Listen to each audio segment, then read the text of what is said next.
ನಮಸ್ಕಾರ. ಶಿವವೇಗ ನ್ಯೂಸ್ನ ವಿಶೇಷ ಕಾರ್ಯಕ್ರಮಕ್ಕೆ ಸ್ವಾಗತ. ನಾನು ಶ್ರೀನಿವಾಸ್ ವೈದ್ಯ. ಕರ್ನಾಟಕದ ಗೃಹ ಮಂತ್ರಿ ಪ್ರಿಯಾಂಕ ಖರ್ಗೆ ಅವರು RSS ಯಾಕೆ ಇನ್ನೂ ನೋಂದಾಣಿಕೆಯನ್ನ ಮಾಡ್ಕೊಂಡಿಲ್ಲ ಅನ್ನುವಂತಹ ಪ್ರಶ್ನೆಯನ್ನ ಕೇಳಿ RSSನ ರಾಷ್ಟ್ರೀಯ ಸರಸಂಚಾಲಕರಾದಂತಹ ಮೋಹನ್ ಭಾಗವತರಿಗೆ ಪತ್ರ ಬರೆದಿದ್ದು ನಿಮಗೆಲ್ಲ ಗೊತ್ತಿರುವಂತಹ ಸಂಗತಿ. ಇದ್ರ ಬಗ್ಗೆ ಕರ್ನಾಟಕದಲ್ಲಿ ಸಿಕ್ಕಾಪಟ್ಟೆ ಚರ್ಚೆ ಆಗ್ತಾನೆ ಇದೆ. ಅದಕ್ಕೆ ಸಂಬಂಧಪಟ್ಟಂತೆ ಅಂದ್ರೆ ಪ್ರಿಯಾಂಕ್ ಖರ್ಗೆ ಅವರು ಬರೆದಿರುವಂತಹ ಪತ್ರಕ್ಕೆ ಸಂಬಂಧಪಟ್ಟಂತೆ ವಕೀಲರು ಒಬ್ರು ಉತ್ತರ ರೂಪವಾಗಿ ಮತ್ತೊಂದು ಪತ್ರವನ್ನ ಪ್ರಿಯಾಂಕ್ ಖರ್ಗೆ ಅವರಿಗೆ ಬರೆದು ಕಳಿಸ್ತಾರೆ. ಆದ್ರೆ ಪ್ರಿಯಾಂಕ ಖರ್ಗೆ ಅವರಿಗೆ ಆ ಪತ್ರ ಸಮಂಜಸ ಅಂತ ಅನ್ಸಲ್ಲ. ಅದನ್ನ ಉತ್ತರವಾಗಿ ಸ್ವೀಕರಿಸೋದಕ್ಕೆ ಅವರ ಕೈಯಲ್ಲಿ ಆಗಲ್ಲ. He can't digest. ಅದು ಯಾಕಂತ ಗೊತ್ತಾಗ್ತಿಲ್ಲ. ಈಗ ಫೈನಲಿ ಅವರಿಗೆ ಬೇಕಾಗಿರೋದೇನು? ಒಂದು ಉತ್ತರ. ಆ ಉತ್ತರವನ್ನ ಯಾರು ಕೊಟ್ರಿ ಏನ್ ಸ್ವಾಮಿ? ಈಗ ಯಾರಾದ್ರೂ ಏನಾದ್ರೂ ಕೊಟ್ರೆ, ಮನಸ್ಪೂರ್ವಕವಾಗಿ ಕೊಟ್ರೆ ಅದನ್ನು ಸ್ವೀಕರಿಸುವಂತಹ ಮನೋಭಾವ ನಮ್ದಾಗಿರ್ಬೇಕು. ನಾನು ಸ್ವೀಕರಿಸಲ್ಲ ಅನ್ನುವಂಥ ದೃಢ ಮನಸ್ಥಿತಿಯಿಂದ ಒಬ್ಬ ವ್ಯಕ್ತಿ ಕುಳಿತುಕೊಂಡಾಗ ಭಗವಂತ ಬಂದು ವರ ಕೊಟ್ಟರು ಅದು ವೇಸ್ಟ್, ಅದು ಯೂಸ್ಲೆಸ್. ಈ ಸದ್ಯದ ಪರಿಸ್ಥಿತಿ ಹಂಗೆ ಆಗಿದೆ. ಇವ್ರ ವಾದ ಏನು? ಇವರಿಗೆ ಉತ್ತರ ಬೇಕಾಗಿಲ್ಲ. ಒಟ್ಟಾರೆಯಾಗಿ RSS ಅನ್ನ ನಿರಂತರವಾಗಿ ನಿಂದಿಸ್ತಾ ಹೋಗಬೇಕು, ಇಲ್ಲ ಸಲ್ಲದ ರೀತಿಯಲ್ಲಿ ಪ್ರಶ್ನೆ ಮಾಡ್ತಾ ಹೋಗಬೇಕು, ಒಂದು ರಾಷ್ಟ್ರೀಯ ಮಟ್ಟದ ಸುದ್ದಿಯಾಗಿ ಇವರು ಬಿಂಬಿತವಾಗಬೇಕು ಅನ್ನುವಂತಹ ಒಂದು ಅಜೆಂಡಾನೋ ಅಥವಾ ಅದೊಂದು ಪ್ರಾಪಗಂಡಾನೋ ಅದು ಬಹಳ ಕ್ಲಿಯರ್ ಆಗಿ ಕಾಣ್ತಾ ಇದೆ.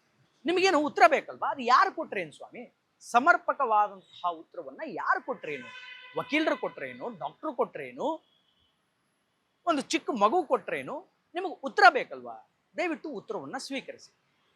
ಪ್ರಿಯಾಂಕ ಖರ್ಗೆ ಹೇಳ್ತಾರೆ, RSSನಿಗೆ ನಾನು ಪ್ರಶ್ನೆಯನ್ನ ಮಾಡಿದ್ದೀನಿ, RSSಗೆ ನಾನು ಪತ್ರವನ್ನು ಬರೆದಿದ್ದೀನಿ, ನನಗೆ RSSನ ಪ್ರಮುಖರಿಂದನೇ ಉತ್ತರ ಬರಬೇಕು, ನನಗೆ ಮೋಹನ್ ಭಾಗವತ್ ಉತ್ತರ ಕೊಡಬೇಕು. ಇಲ್ಲ ಅಂತಂದ್ರೆ RSS ಯಾರನ್ನಾದ್ರೂ ಉತ್ತರ ಕೊಡೋದಕ್ಕೆ ನೇಮಿಸ್ಲಿ, ಅದನ್ನು ಹೊರತುಪಡಿಸಿ ನಾನು ಯಾವುದೋ ವಕೀಲರ ಪತ್ರಕ್ಕಾಗಲಿ ಅಥವಾ ಈ ಭಾರತೀಯ ಜನತಾ ಪಾರ್ಟಿಯ ಲೀಡರ್ಗಳ ಮಾತುಗಳಿಗಾಗಲಿ, ಇನ್ಯಾರೋ ಏನೋ ಟ್ವೀಟ್ ಮಾಡ್ತಾರೆ ಅನ್ನುವಂತಹ ಟ್ವೀಟ್ಗಳಿಗಾಗಲಿ ನಾನು ಕಿವಿ ಕೊಡಲ್ಲ, ಅದನ್ನ ನಾನು ಸ್ವೀಕರಿಸಲ್ಲ. ನನಗೆ RSSನಿಂದಾನೇ ಪತ್ರ ಬರಬೇಕು.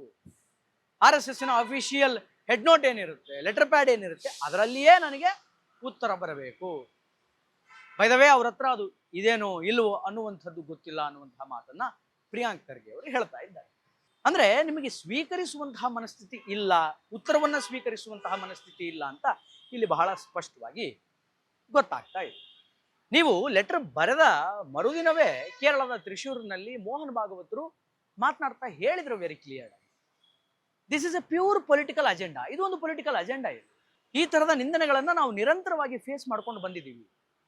ಇದು ಇವತ್ತಿನಿಂದ ಪ್ರಾರಂಭವಾದಂತಹ ನಿಂದನೆಯಲ್ಲ, ಸುಮಾರು ದಿನಗಳಿಂದ ಈ ತರದ ನಿಂದಕರನ್ನ ನಾವು ನೋಡ್ಕೊಂಡು ಬಂದಿದ್ದೀವಿ. ಇದು ಪ್ಯೂರ್ ಪೊಲಿಟಿಕಲ್ ಗಿಮಿಕ್ ಅಂತ ಹೇಳಿ ನೀವೇನು ಪ್ರಶ್ನೆ ಮಾಡ್ತಾ ಇದ್ದೀರಿ? ಯಾಕೆ ನೋಂದಾಣಿಕೆ ಮಾಡ್ಕೊಂಡಿಲ್ಲ? ಯಾವ ಕಾನೂನಿನ ಅಡಿಯಲ್ಲಿ RSSನ ವಿಚಾರಧಾರೆಗಳನ್ನ ನೀವು ಜನರಿಗೆ ತಲುಪಿಸ್ತಾ ಇದ್ದೀರಿ? ನಿಮ್ಮ ಸಂಘಟನೆಯಲ್ಲಿ ಏನೇ ನಡೀತಾ ಇದೆ ಅನ್ನೋದು ನಿಮ್ಮ ಪ್ರಶ್ನೆ. ಕ್ರಿಮಿನಲ್ ಆಕ್ಟಿವಿಟೀಸ್ಗಳಂತೂ ನಡೀತಾ ಇಲ್ಲ ಅನ್ನುವಂಥದ್ದು ಬಹಳ ಸ್ಪಷ್ಟವಾಗಿದೆ ಖರ್ಗೆ ಅವರೇ. ಯಾವುದೇ ಕ್ರಿಮಿನಲ್ ಆಕ್ಟಿವಿಟೀಸ್ಗಳನ್ನ ರಾಷ್ಟ್ರೀಯ ಸ್ವಯಂ ಸೇವಕ ಸಂಘ ನಡೆಸ್ತಾ ಇಲ್ಲ, ಅದು ಎಲ್ರಿಗೂ ಗೊತ್ತಿರುವಂತಹ ಸಂಗತಿ. ಇನ್ನು ಯಾಕೆ ನೋಂದಾಣಿಕೆ ಮಾಡ್ಕೊಂಡಿಲ್ಲ? ಬಹಳ ದೊಡ್ಡ ಪ್ರಮಾಣದ ಚರ್ಚೆ ಮಾಡುವಂತಹ ಅವಶ್ಯಕತೆನೇ ಇಲ್ಲ. ದೇವನ್ನಿಂದಾನು ಅನೇಕರು ಹೇಳ್ಕೊಂಡು ಬರ್ತಾ ಇದ್ದಾರೆ, ನೀವು ರಿಜಿಸ್ಟ್ರೇಷನ್ ಯಾವಾಗ ಮಾಡ್ಕೊಳ್ತೀರಿ? ಒಂದು ಸಂಘ ಸಂಸ್ಥೆಯ ರಿಜಿಸ್ಟ್ರೇಷನ್ ಅನ್ನ ನೀವು ಯಾವಾಗ ಮಾಡ್ಕೊಳ್ತೀರಿ? ಸರ್ಕಾರದಿಂದ ಏನಾದರೂ ಅದಕ್ಕೆ ಹಣಕಾಸನ್ನ ಕೊಡ್ತಾರೆ, ಅದರ ಬೆಳವಣಿಗೆಗೆ, ಅದರ ಅಭಿವೃದ್ಧಿಗೆ ಏನಾದರೂ ಸರ್ಕಾರದಿಂದ ಸವಲತ್ತುಗಳು ಬರುತ್ತೆ ಅಂತಂದ್ರೆ ರಿಜಿಸ್ಟ್ರೇಷನ್ ಮಾಡ್ಕೋಬೇಕಪ್ಪ. RSS ಯಾವತ್ತು ಸರ್ಕಾರದ ಮುಂದೆ ಹೋಗಿ ತನ್ನ ಕೈಯನ್ನು ಒಡ್ಡಿಲ್ಲ, ನನಗೆ ಇದನ್ನು ಕೊಡಿ, ಅದನ್ನು ಕೊಡಿ, ಅಷ್ಟು ಕೊಡಿ, ಇಷ್ಟು ಕೊಡಿ ಅಂತ ಬೇಡಿಲ್ಲ, ಕೇಳಿಲ್ಲ. ಸೊ ವೈ ರಿಜಿಸ್ಟ್ರೇಷನ್ ನೀಡೆಡ್ ಅಂತ? ದೊಡ್ಡ ಸಂಘಟನೆ ಆಗಲಿ, ಮತ್ತೊಂದು ಸಂಘಟನೆ ಆಗಲಿ, ಸಣ್ಣ ಸಂಘಟನೆ ಆಗಲಿ, ಆ ಸಂಘಟನೆಗಳು ಸರ್ಕಾರದ ಅಡಿ ಹತ್ರ ಹೋಗಿ ಕೈ ಚಾಚಲಿಲ್ಲ ಅಂತಂದ್ರೆ ರಿಜಿಸ್ಟ್ರೇಷನ್ ನಾಟ್ ನೀಡೆಡ್ ಅಲ್ಲ. ಯಾಕೆ ಬೇಕು ರಿಜಿಸ್ಟ್ರೇಷನ್ ಅನ್ನೋದೇ ಅನೇಕರ ವಾದ. ಸೊ ಆದ್ರಿಂದ ಸರ್ಕಾರದ ಹತ್ರ RSSನ ಯಾವ ವಿಚಾರಧಾರೆಗಳು ಇಲ್ಲ, ಸರ್ಕಾರದ ಹತ್ರ ಮೊರೆ ಹೋಗಲ್ಲ, ಸರ್ಕಾರಕ್ಕೆ ಏನೂ ಬೇಡಲ್ಲ, ಅದರಿಂದ ರಿಜಿಸ್ಟ್ರೇಷನ್ ಯಾಕೆ ಬೇಕು ಅನ್ನುವಂಥದ್ದೇ ವಾದ. ನೋಡೋಣ ಈ ವಿಚಾರ ಎಲ್ಲಿವರೆಗೂ ಬರುತ್ತೆ. ಇನ್ನು ಮಾನ್ಯ ಗೃಹ ಸಚಿವರು ಏನೇನು ಪ್ರಶ್ನೆಗಳನ್ನು ಮಾಡೋರಿದ್ದಾರೆ, ಅವರಿಗೆ ಯಾವಾಗ ಸಮಾಧಾನ ಆಗುತ್ತೆ, ಅವರ ಪ್ರಶ್ನೆಗೆ ಯಾವಾಗ ಉತ್ತರ ಕೊಡುತ್ತೆ. ಬೇಸಿಕಲಿ ಈ ತರಹದ ಅಪವಾದನೆಗಳು ಸಾವಿರಾರು ಬಂದಿದೆ. ಇಂಥ ಅಪವಾದನೆಗಳಿಗೆಲ್ಲ RSS ಉತ್ತರ ಕೊಡ್ತಾ ಹೋಗಲ್ಲ. ಹಿಂದೆನೂ ಕೊಟ್ಟಿಲ್ಲ, ಮುಂದೆನೂ ಕೊಡುತ್ತೋ ಇಲ್ವೋ ಗೊತ್ತಿಲ್ಲ, ಪ್ರಾಬಬಲಿ ಕೊಡ್ಲಿಕ್ಕಿಲ್ಲ ಅಂತ. ಯಾಕಂತಂದ್ರೆ ಇದಕ್ಕಿಂತ ಬಹಳ ವಿಭಿನ್ನವಾದಂತಹ ಆರೋಪಗಳು RSS ಮೇಲೆ ಮಾಡಲಾಗಿತ್ತು. RSS ಯಾವತ್ತೂ ಕೆಲಸದಿಂದ ಮಾತಾಡುತ್ತೆ ವಿನಃ ಬಾಯಿಂದ ಮಾತಾಡಲ್ಲ. ನೋಡೋಣ ಮುಂದೆ ಏನಾಗುತ್ತೆ, ಇದು ಯಾವಾಗ ಅಂತ್ಯವಾಗುತ್ತೆ, ಇದಕ್ಕೆ ಯಾವಾಗ ಮಾನ್ಯ ಗೃಹ ಸಚಿವರೇ ಇತಿಶ್ರೀ ಆಡ್ತಾರೆ ಅನ್ನೋದನ್ನ ಕಾದ್ ನೋಡೋಣ. ಒಟ್ಟಾರೆಯಾಗಿ ಇದು ಈ ಹೊತ್ತಿನ ವಿಶೇಷ. ನಿರಂತರ ಸುದ್ದಿಗಾಗಿ ನೋಡ್ತಾ ಇರಿ ಅಶ್ವೇಗ ನ್ಯೂಸ್. ಇದು ಸತ್ಯಾನ್ವೇಷಣೆ ಊಟದಲ್ಲಿ.